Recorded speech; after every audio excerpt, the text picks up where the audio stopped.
From Hollywood, it's time now for... Johnny Dollar. This is Bill Chadwick, Northwest Surety Company. Howdy, Bill. How are things in Seattle? Oh, not bad, Johnny, not bad. You tell me, have you ever fallen for the smell of the Yukon? What are you trying to do? Sell me some mining stock? No, but there's a mine I'd like to have you take a look at. Up in the Yukon? Well, actually, it's across the border in Alaska. It's a gold mine, a big one, sitting on top of a rich vein. And why don't you fly on out here and let me tell you about it? Why not? Shall I bring my own pick and shovel? No, Johnny. Huh? Just be sure you bring your gun.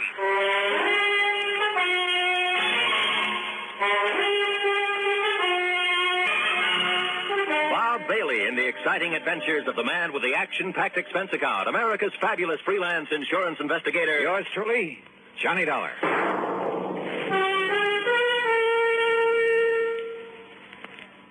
And now, Act One of yours truly, Johnny Dollar.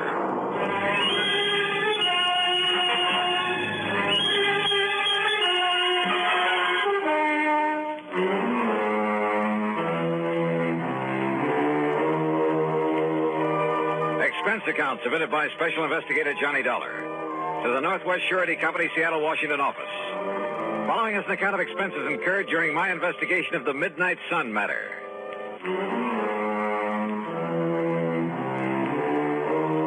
Item 1, $164.35, transportation to New York, then a mainliner through Chicago to Seattle. The pilot gave us a beautiful view of Mount Rainier and Puget Sound before we sat down, and at 4 p.m. I was in Bill Chadwick's office at 2nd Avenue and Yesler Way. I'm glad to see you, Johnny. It's been a long time. Yeah, hiya, Bill. Yeah, you sit down. Okay. Now, what was that crack over the phone about bringing along a gun? Well, the men who moil for gold are a pretty tough bunch, Johnny. And sometimes it even goes for the management of a big mining operation. Like what, for instance? Like Universal Consolidated Mining Corporation. Where's that? It's north and east of Fairbanks. Alaska. Yes, even north of Fort Yukon. That means above the Arctic Circle. And what's happened up there? The whole thing sits at the foot of a big glacier. Oh? No problem until recently. Now, through some freak of nature, that glacier is changing its course. No kidding. And from the look of things, maybe a couple of months, maybe a couple of years, or even 10 years.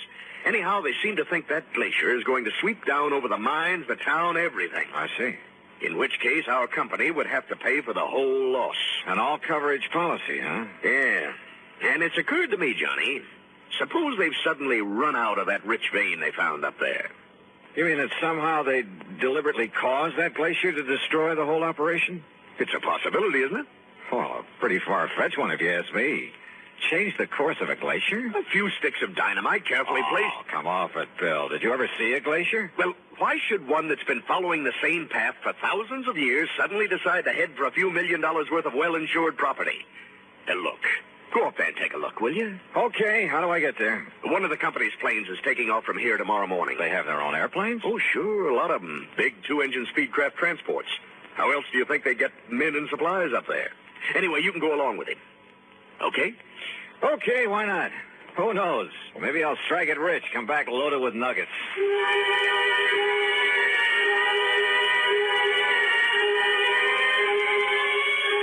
Item 2, $31 even for my room at the Benjamin Franklin and a night on the town. The following morning, well, I suppose I should have wondered why a big cargo plane should take off from a tiny airport far out of town with only the pilot and me on board. Yeah, I should have wondered.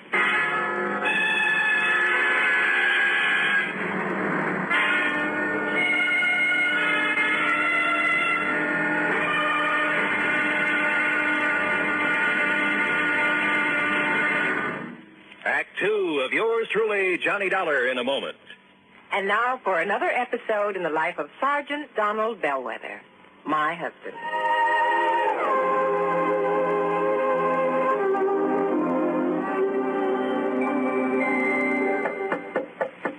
Good morning, Mrs. Bellwether. Would my lady prefer to have her breakfast in bed this morning? Oh, what a perfect husband. Thank you, darling. Ah, here's the tray with the coffee, the toast, and the orange. Oh, fine. I forgot the orange juice. Hold the tray, honey. I'll be right back. Oh, darling, what happened? I stubbed my toe in the corner of the dresser. Oh, the National Safety Council was right. The what? Last night I read something in a National Safety Council pamphlet. Oh, Reba, how can you sit there talking about a pamphlet when I'm dying a slow, tortuous death? Oh, come over here, darling. I'm sorry. All right. Now, what's this about the National Safety Council? Did they predict I would stub my toe this morning? No, silly. It's just a coincidence. Only last night I read the statistics that prove that more home accidents occur in the bedroom of all places. Yeah? Not the bathroom or the kitchen or the home workshop. The bedroom. Okay. From now on, when I walk around the bedroom, I'm going to wear my combat boots instead of these open-toed huaraches. Well, that might help, dear. But what everyone should be most careful of is taking medicine in the dark. Okay, my living safety encyclopedia. I will now fetch your orange. Oh, you're sweet. And it's just too bad that you nice men are so prone to accidents in the home. And the reason is because you brave men usually tackle the hazardous jobs around the house. Hey, I'll remember those kind words as I slowly limp back to the kitchen. One thing in your favor, though, Sarge.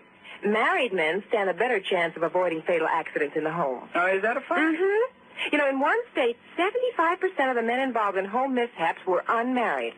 Well, I'm sure glad I'm married. Because the accident odds are better? No, because I like my wife. Even when she first wakes up in the morning.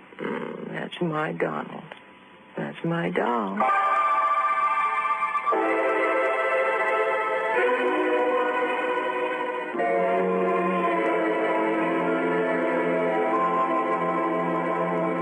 And now, Act Two of yours truly, Johnny Dollar, and the Midnight Sun Matter.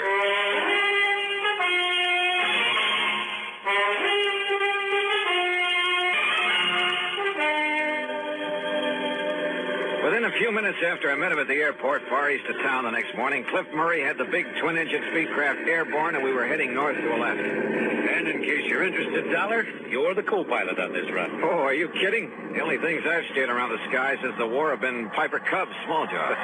You know something? When you get onto them, these babies are not only just as easy to fly, but a whole lot safer. Want to take over for a while? Well, maybe later. Hey, how come you didn't take this big ship off at the Seattle-Tacoma International Airport? Because of the cargo we have on board. Also, it was quicker and easier to get clearance. We're trying to make time on this trip. The boys up at the mine are a pretty worried bunch these days. Oh, why? Now, there's a big glacier on one side of the property. Oh. Flows down to make the Kanakai River. When it gets warm enough, a couple of months in the year to melt. That's so? But there have been a couple of big ice quakes this spring. Just like earthquakes, only it's ice. And now that glacier's heading for the property. No kidding. That's going to wipe out the airport and everything. Unless they can do something about it. Like what? Divert the course of a glacier? The engineers up there say they can do it. And we've got the stuff for them right here. This cargo we're toting. What do you mean? Oh, didn't you know? No what? Well, we got enough TNT aboard to move a dozen glaciers. Speaking of sitting on a powder keg, and this one had wings. But then after the first shock of realization wore off, well, I even took up Cliffy on his offer to handle the controls for a while. And he was right. The big plane behaved like a doll.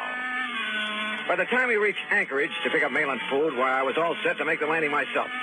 However, with a cargo of TNT aboard, I was perfectly content to let Cliff set her down, which he did beautifully. Then within the hour, we headed north again over some of the wildest country I've ever seen. Beautiful, oh, Johnny. In its own way. Yeah, I never realized there were so many lakes and streams up in this country, Cliff. Most of them are loaded with fish, too. Oh? Yes, sir. It's up. Oh, what is it? I said, greatest fishing in this man's world is right down there below us. Oh, watch your language, brother. I'm liable to strap on a chute and leave you to make the rest of the trip alone. A fisherman, huh? Yeah, you aren't kidding. Yeah, one of my favorite spots, right? Ooh. Hey, what's the matter? Nothing. Just a little twitch in my side, my belly. Doc said it was appendicitis last time, but he didn't want to operate. And holy baby, that was a sharp one. Cliff, anything I can do? No, it's going now. Sure hope so. Sure. It just came on kind of sudden, so. Hey, it's time to call the lads at the mine to be ready for us. How big is the airport up there? 11,000-foot runway. Really? Sure. It's the only way to get stuff in for mines 100 miles around. Speedcraft 231, calling Consolidated. Go ahead, please. Somebody on duty there at all times? 24 hours. Roger, 231, go ahead. We're over Fairbanks on the hour, Charlie. Roger, Cliff, over Fairbanks is 1400 hours. Then roll out the carpet. We'll set down between 14:45 and 50. Roger, Cliff, we'll be ready for you. And that's that. In less than an hour, Johnny, Johnny, take over. Sure, Cliff. Never been this bad before. Now, listen. No. You listen. No matter what happens, take it easy. I'll tell you exactly what to... You can do it, Johnny. You can do it. Now listen.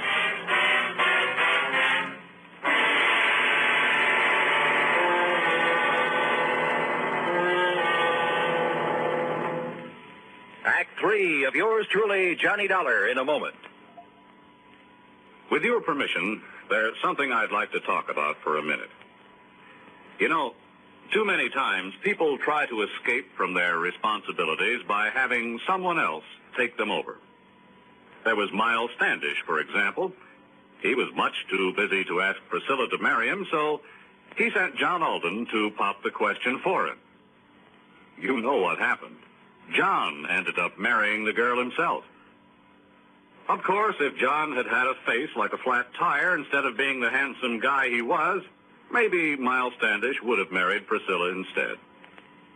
Well, actually, I don't know what got me started on this subject, and unless it was my thinking about people who represent somebody else. Take our State Department, for example. Being a representative is one of its biggest jobs. Through the Foreign Service, it helps the Justice and Treasury Departments handle immigration, narcotic, and quarantine problems. And the Secretaries of Agriculture and Commerce look to the Secretary of State to help keep their fingers on the pulse of foreign markets so they can keep the business firms and farmers of America informed on matters of import and exports. I guess the only connection between these facts and the courtship of Miles Standish is that, like John Alden, our State Department speaks for itself. And now, Act 3 of yours truly, Johnny Dollar, and the Midnight Sun matter.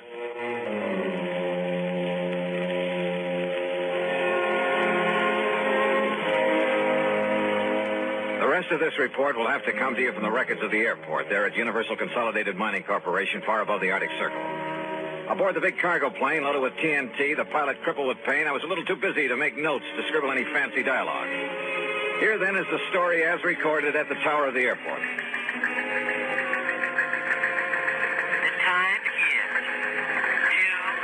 2:35. Well, there goes the boss's plane to pick up his daughter in Fairbanks, Charlie. Hey, Paul, isn't Cliff about due with 231? You said he'd sit down at a... Speedcraft 231, calling Consolidated.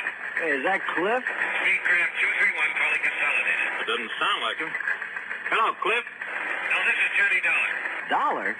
Yeah, it's his passenger. Go ahead, Johnny. Clifford. Well, look, I've had to take over for him. He's sick. Clifford. Cliff will give me whatever instructions I need. You sure you can make it, Johnny? Johnny, this is Cliff. Go ahead, Cliff. Johnny can make it. Well, what about that cargo, that TNT? Can you dump it? I can't move to dump it. Johnny can't leave the control. Okay, then, Johnny, we'll give you all the help we can from here. Thanks, Charlie. Have you passed the Snake River marker? In about 2 minutes, I think. Okay, now just remember your letdown is on a heading of 035 degrees from that marker. 035 degrees from the Snake River marker, Roger. And, well, now just take it easy, Johnny. We'll get you down here okay. Thanks, Charlie. Well, it looks like we may have a problem on our hands. Listen, if Cliff says Dollar can bring it down, he can. Just you take it easy when you talk with him.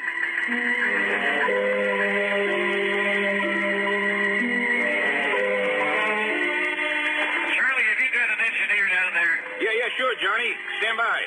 Take it, Paul. Johnny, this is Paul Foster. Go ahead. Paul, we're having some trouble getting our landing gear down. So I'm going to make some steep banks and try to get it down by centrifugal force. Yeah, good. You might get the ground crew to stand by, though, because if we can't gear down that way, I guess we'll have to make a belly landing gear up. Okay, Johnny, I got that. How much fuel have you got on board? About 2,000 pounds. Johnny, this is Charlie again. Now listen. Oh, yeah. Johnny, I saw you make your pass. It appears the landing gear door is partially open, which may indicate it's jammed. Any suggestions?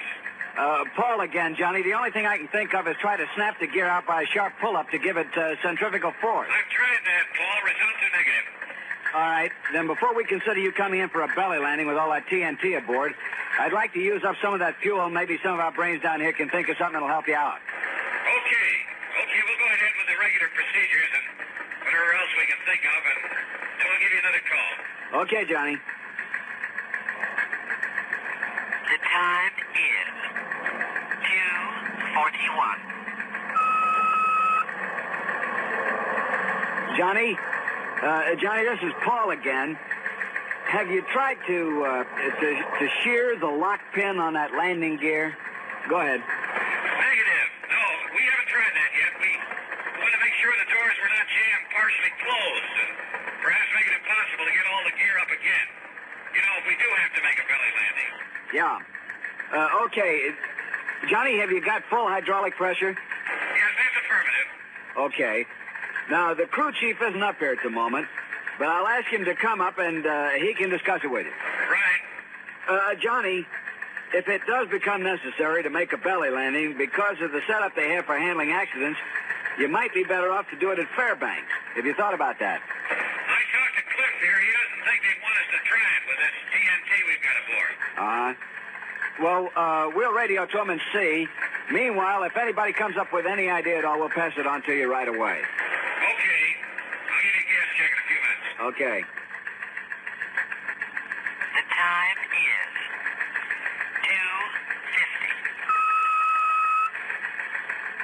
2:50. Johnny, Don Wilkins, our chief engineer, would like to talk to you. I'll put him on the horn. Johnny, this is Don Wilkins. Have you tried the landing gear handle up and down quite a few times to see if it extends any further at any time? Yeah, we've tried it several times.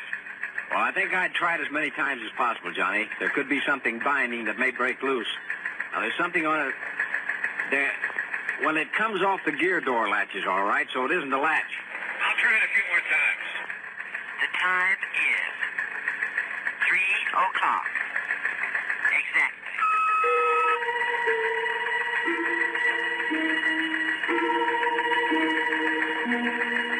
Johnny, this is Paul. How's your fuel situation stacking up now? We have about 950, about 960 pounds.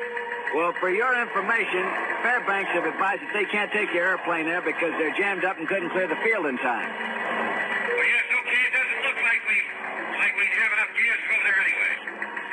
Johnny, this is Don Wilkins again. Go ahead, Don. If you feather the number 2 engine, and then just as you unfeather it, slam the gear handle down, well, maybe the additional torsion that you get may free the gear. Okay, Don, we've already tried that and we came up negative. I think we're stuck with that belly landing. Johnny, this is Paul. We'll get everything ready for you. Are you VFR in this vicinity? You know, under visual flight rules? Yes, affirmative. Johnny, there's one more thing we'd like to have you try, and that is completely unload your hydraulic system, and then try free-falling your landing gear. Did you get that? I did that twice, Don. No luck with it. But we'll try it again. All right, Johnny, fine. The time is 3:28. Johnny, we're going ahead with preparations for a belly landing down here. I see you buzzed the field a couple of times, so you know how much room you've got. You think it looks like much from up here? Now listen, we're going to foam the runway for you. You hear me? Put foam on it. We're doing it now, and that'll kill some of the friction. And if we can get enough on, it'll help against fire if you have any trouble. How's the wind down there? It's south about 3 miles an hour, just light breeze. Well, I want to know in case this thing slides off to one side or the other. I don't want to run down any of the other airplanes I can see down there. Not if we can help it. Okay, Johnny, take a run directly over the runway and get the feel of it. Will do. The time is 3:31. Johnny, we don't want to seem in a position here of telling you all your business, but I guess we've got to try everything anyone could think of. Yeah, go ahead. on this gear handle business up and down, throw it in the up position. Just leave it there for a second, and then slam it down and leave it down for, say, 30 seconds after you put it down. You get that? Okay, we'll do that. We hate to be giving you all this intelligence all the time, but if anybody gets an idea, we pass it on to you for what it's worth. But you've got to be the judge. We're glad you fellas are with us.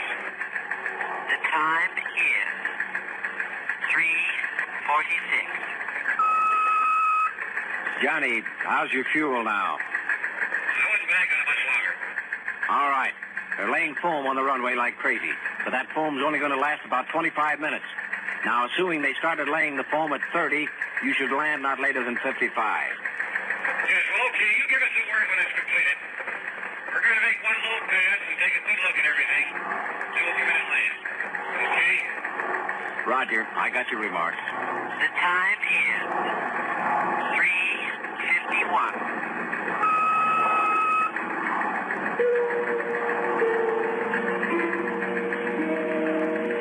Hi, Johnny.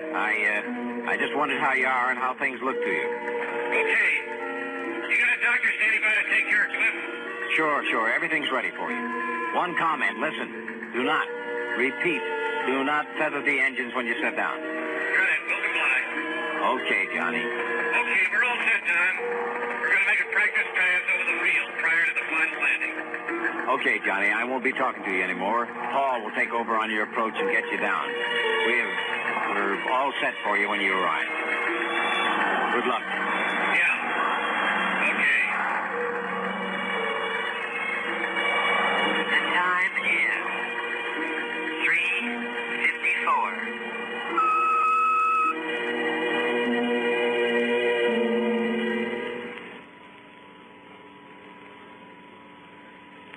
One minute, 48 seconds later, we made a wheels-up landing. Cliff? The company doctor tells me his appendectomy was a complete success. A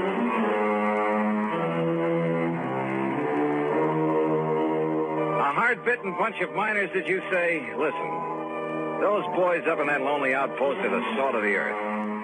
And as for trying to pull something on your insurance company, well, you should have seen how just one good load of TNT put that glacier back on its course. Yes, sir. I hope the vein of gold never runs out for those boys.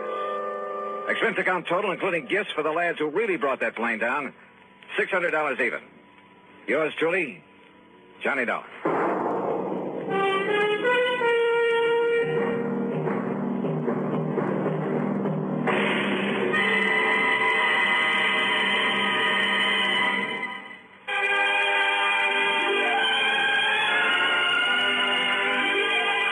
Truly, Johnny Dollar, starring Bob Bailey, originates in Hollywood and is produced and directed by Jack Johnstone, who also wrote today's story. Heard in our cast were Gene Tatum, Frank Nelson, Russell Thorson, Barney Phillips, Harry Bartell, and Forrest Lewis. Be sure to join us next week, same time and station, for another exciting story of yours truly, Johnny Dollar. This is Roy Rowan speaking.